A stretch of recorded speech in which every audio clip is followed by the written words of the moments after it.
गेल्या काही दिवसापासून पुणे शहरातील तापमानात सातत्याने घट होताना पाहायला मिळते।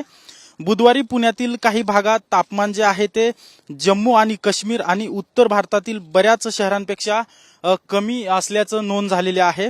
शहरातील एनडीए भागात काल 8.9 डिग्री सेल्सिअस एवढं तापमानाची नोंद करण्यात आली, जे पंजाबच्या अमृतसर तर जम्मू काश्मीरमधील कात्रा आणि हिमाचलमधील धर्मशाळा आणि दिल्लीच्या काही शहरांपेक्षा कमी असल्याचं देखील नोंदवण्यात आलेलं आहे। तर या वर्षातल्या हिवाळ्यात ही सर्वात कमी तापमान रेकॉर्ड करण्यात आलंय। तर हवामान विभागाच्या अंदाजानुसार ही जी पुण्यातील तापमानात जी सातत्याने घट होती ती पुढील काळात देखील अशीच घट होताना पाहायला मिळणार आहे। त्यामुळे पुणे शहरातील थंडी जी आहे ती येत्या काळात आणखी वाढणार असल्याचा देखील अंदाज वर्तवण्यात येतोय।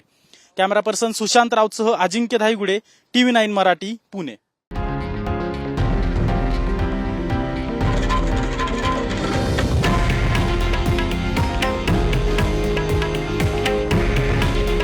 हे आहे देशातील नंबर 1 न्यूज नेटवर्क आणि आपण पाहत आहात TV9 मराठी। काळजी तुमची, हित महाराष्ट्राचं।